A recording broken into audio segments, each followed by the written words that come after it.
परंतु अपयश एक चुनौती है, स्वीकार करो क्या कमी रह गई देखो सुधार करो, और कुछ किए बिना ही जय जयकार नहीं होती, कोशिश करने वालों की हार नहीं होती. शेर आठवला सहज.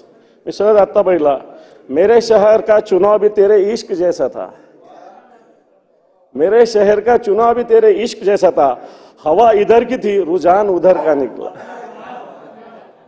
त्यांना सोबत राहून घ्यायचं. आम्ही आता कित्येक वेळेस नीलमताईंशी चर्चा वादविवाद केलेला आहे, परंतु तो एवढ्या पुरता आहे. तिकडे गेल्यावर त्यांच्या कॅबिनमध्ये चॉकलेट विकलेट मिळाल्यावर सगळं शांत होत होतं. आणि माझं बोलणं थांबवतो.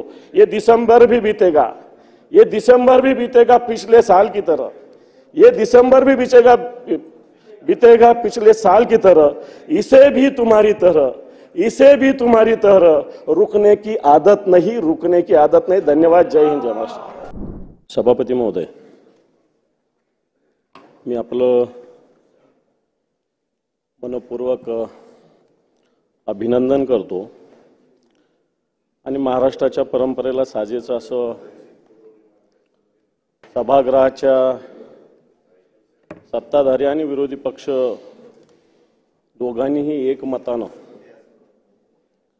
आपल्याला सभापती होण्यासाठी एकमत केलं. कारण आपल्याविषयी वेगळं मत व्यक्त करणं हे चुकीचं ठरलं असतं. कारण आपला जो स्वभाव, आपली जी काम करण्याची पद्धती आहे, त्या हेतून निश्चित आम्ही सगळ्यांनीही, सगळ्या विरोधी पक्षांनी सुद्धा तुमचं नाव ज्यावेळेस पुढे आलं त्यावेळेस एकमताने आपल्याला पाठिंबा देण्याचा निर्णय घेतला होता.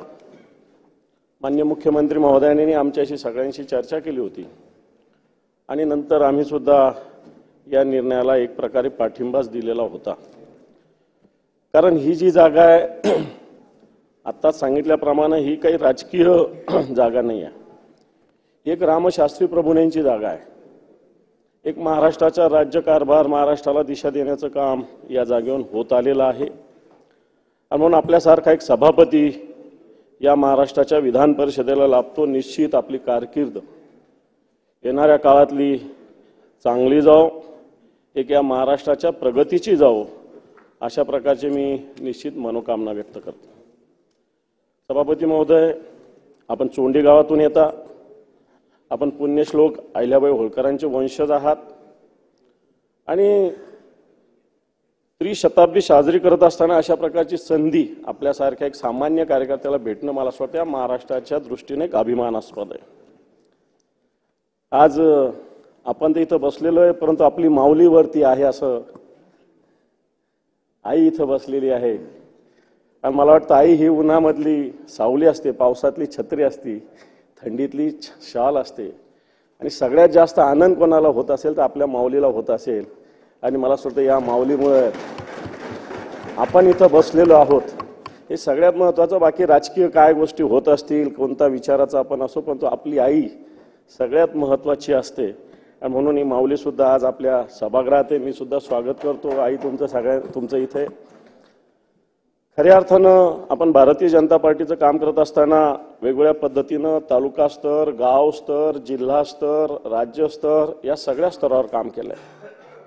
गाव स्तरावर भले सरपंच म्हणून राहिले असाल, तालुका स्तरावर आपण तालुकाध्यक्ष म्हणून राहिला असेल, जिल्हा स्तरावर जिल्हाध्यक्ष म्हणून राहिला असेल, राज्य स्तरावर या राज्याचा कॅबिनेट मंत्री म्हणून राहिला असेल आणि आज आपण या राज्याचे या विधान परिषदेत सभापती होत आहेत. निश्चित आपल्या सुरुवातीच्या कारकिर्दीत आम्ही सगळे शेजारीच असल्यामुळे आम्हाला बरीच माहिती असते. गोपीनाथजी मुंडे, पंकजाताई सातत्यानं संभाजीनगरच्या संपर्कात असतात आणि म्हणून त्यांचा विचार, त्यांची शक्ती, त्यांची ताकद सातत्यानं आपल्या मागे सातत्यानं उभी राहिली आणि आपण त्याच विचारानं सातत्यानं काम करत आलेला आहात. खऱ्या अर्थानं आपण सरपंचानंतर मार्केट कमिटीसाठी सुद्धा उभा होता, आपलं पॅनल उभं होतं, त्याच्यात आपल्याला अपयश आलं. अपयश काय आपल्याला नवीन नाही आहे, अपयश काय आपल्याला नवीन नाही. भले विधानसभेत आता अजितदादा बोलले असतील की अपयश काय नवीन नाही, मार्केट कमिटीला सुद्धा आपल्याला अपयश आलं होतं. परंतु अपयश एक चुनौती है, स्वीकार करो क्या कमी रह गई देखो सुधार करो, और कुछ किए बिना ही जय जयकार नहीं होती, कोशिश करने वालों की हार नहीं होती, अशी एक कविता आहे. तसं आपण सातत्यानं काम करत आलेला आहात. भारतीय जनता पार्टीचं सातत्यानं महाराष्ट्राचं, राज्याचं, जिल्ह्याचं या सगळ्या कामाची जबाबदारी आपण सातत्यानं सांभाळत आलेला आहात. आपण मागच्या वेळेस असेल किंवा आताच्या वेळेस असेल विधानसभेला भले पराभूत झाले, पण अजितदादा म्हटल्यावर मला एक शेर आठवला सहज. मी सहज आत्ता पहिला, मेरे शहर का चुनाव भी तेरे इश्क जैसा था, मेरे शहर का चुनाव भी तेरे इश्क जैसा था, हवा इधर की थी रुझान उधर का निकला. आणि हवा भले आपल्या बाजूची असेल पण तो रुझान आपल्या बाजूचा निघाला नाही. आता ते चांगलं वाईट हे वेगळ्या वेगळ्या त्याच्यावर चर्चा होऊ शकते, पण तो निश्चित ही सुद्धा जबाबदारी काय मोठी कमी आहे अशातला आपण म्हणता येणार नाही. जलयुक्त शिवार ही जी योजना होती, सातत्यानं आपण मंत्री झाल्यानंतर या योजनेमध्ये सातत्यानं मोठ्या प्रमाणावर काम करण्याचा प्रयत्न केला. आपल्यावर जलयुक्त शिवाराची जबाबदारी आली. जलयुक्त शिवार योजनेमध्ये आपण खेडोपाडी गावागावामध्ये या योजनेच्या माध्यमातून कशा पद्धतीनं गाव पातळीवर पाण्याची साठवणूक व्हावी, पाणी कसं वाचवलं पाहिजे याविषयी सातत्यानं चांगल्या पद्धतीनं आपण काम केलं. आणि म्हणून आपण हे करत असताना नगर जिल्हा तसा पाहायला गेलं तर भारतीय जनता पार्टीच्या कामाच्या दृष्टीनं एकदम वाळवंट होता. वाळवंट असताना आपण बऱ्याच जणांना पक्षात घेण्याचा प्रयत्न केला, भले ते नंतर आपल्या विरोधात गेले असतील, पण तो आपण आपल्याकडे घेण्याचा प्रयत्न केला. भले आपल्या परावाला सुद्धा आपल्यातलेच काही जबाबदार असतील, पण तो आपण मला असं वाटतं मोठ्या मनानं या सगळ्या निर्णयाचा स्वीकार केलेला आहे आणि सातत्यानं आपण पुढे जाण्याचा प्रयत्न केला आहे. सभापती महोदय, निश्चित आपल्या महाराष्ट्राची एक मोठी उच्च परंपरा आहे. ही परंपरा आता सगळ्यांनी सांगितलं, मी ती रिपीट करत नाही, पण ही परंपरा निश्चित आपल्या माध्यमातून जपण्याचा प्रयत्न होईल आणि आमचं सुद्धा पूर्ण सहकार्य या कामी आपल्याला राहील हे मी स्पष्टपणे सांगतो. हे सगळं करत असताना निलमताईंनी सुद्धा मागच्या 2-2.5 वर्षाच्या काळामध्ये जे काम केलं तेही विसरता येणार नाही. निलमताईंनी सुद्धा सगळ्या सभागृहाला योग्य तो न्याय देण्याचा प्रयत्न केला आहे, सगळ्यांना सोबत राहून घ्यायचा. आम्ही आता कित्येक वेळेस निलमताईंशी चर्चा वादविवाद केलेला आहे, परंतु तो एवढ्या पुरता आहे.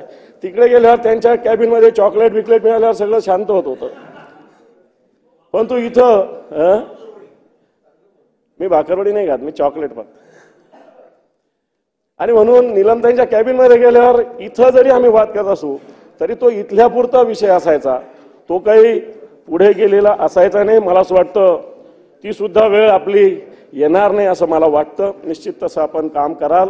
हे सगळं करत असताना डाव्या बाजूकडे जास्त लक्ष ठेवा. उजव्या बाजूचे लोक तुम्हाला रोज भेटतील, रोज त्यांचा तुमचा संपर्कच असतो, पण तू डाव्या बाजूकडे जास्त लक्ष ठेवा असं मी आपल्याला आवाहन करेल, विनंती करेल. कारण आम्हालाच बऱ्याच वेळेस, आता मी म्हणणार नाही नवीन मंत्री आले, जुन्या मंत्र्यातलं मी काही बोलत नाही, परंतु बऱ्याच वेळेस वेगळे कामाचा प्रश्न असतो आणि सभागृहात त्याला न्याय मिळत असतो. एखादा मंत्री भले न्याय देत नसेल, पण तो सभागृहात याला 100% न्याय मिळत असतो.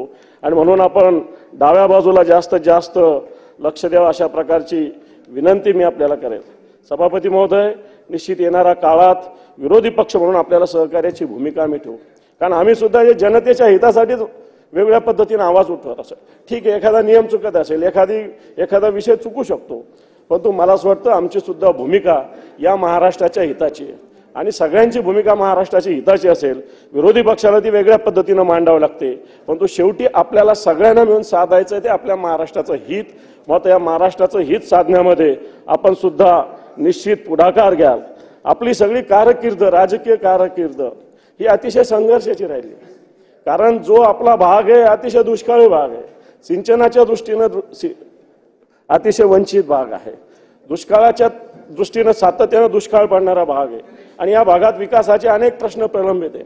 त्या भागात काम करणं, मोठे मोठे सत्ताधारी नगर जिल्ह्यामध्ये त्या काळात असताना त्या भागात काम करणं अतिशय जिकिरीच होतं.